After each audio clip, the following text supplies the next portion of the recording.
Hello YouTube, this is REO Train Man 2, and this is going to be a quick, really quick video on the Walthers Centerbeam flat cars. As you can see, here is the one of the new TTX paint schemes of the Walthers Centerbeam flat car. These cars are, you know, they're just kind of the basic of a Centerbeam. They're not super highly detailed like the Atlas or the Exact Rail models. But the weight is good as compared to the old Front Range and McKean models, and the paint is pretty darn good on the newer Walthers run. They do come with big bulky couplers, and for some reason they're missing the end walk platforms over the couplers.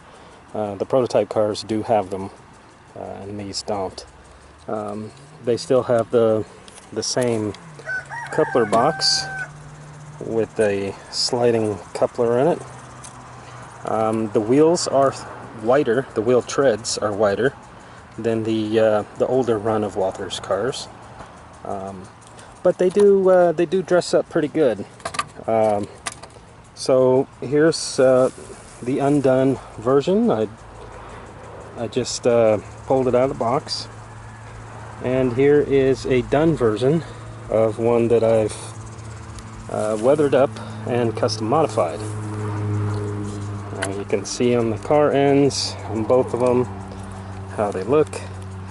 You can see that I added photo etched metal walkways, KD air hoses, and KD number 58 semi-scale couplers.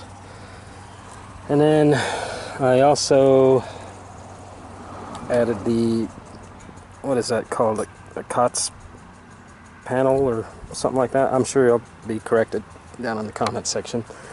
Yeah, the stock ones don't have them. You can see how I weather trucks and wheels. They're not perfect, but whatever. And then I added some piping down below, so you can see some piping hanging down.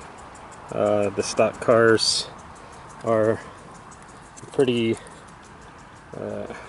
bare on details, but for the price of $26, they're not bad. Also, another thing I noticed about these cars, if you try to lift them by this top beam, the glue is really weak. Also, the glue is weak on the ends. I noticed splitting on both cars, and I can wiggle the frames apart a little. It's not a big deal for me because I just go in with my special tool and put a little tiny bit of glue in there. And then also the ratcheting areas don't have holes going all the way through. They're cast. The old ones are like that as well, but you can drill a hole in them. I haven't done anything per se with that one yet because this is an older Walthers car. I don't know if I'm going to put the load in there and then run the strings up over, which I haven't done on this one yet either, or if I'm going to do like I did with this old McKean models car, is I don't even know if you can see the strings, they're really small.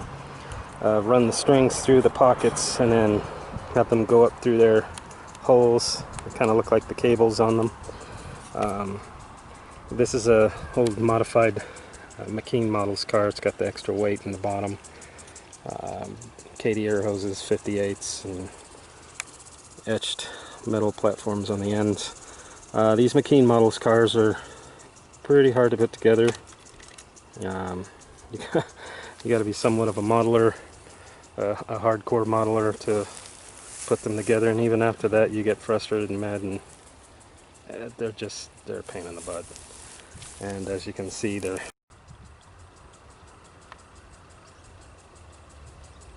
okay. So I just had a buffer overflow and it stopped recording, but the funny thing was I was talking for 5 minutes before I realized it was gone.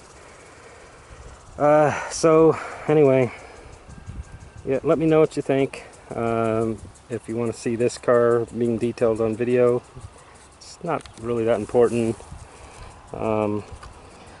but just a little bit of detail adds quite a bit of realism, in my opinion anyway. But there's pretty nice cars. They just need a little bit of work. They do have some weak spots, but overall I'm pretty happy. So we'll see you and take care. Out.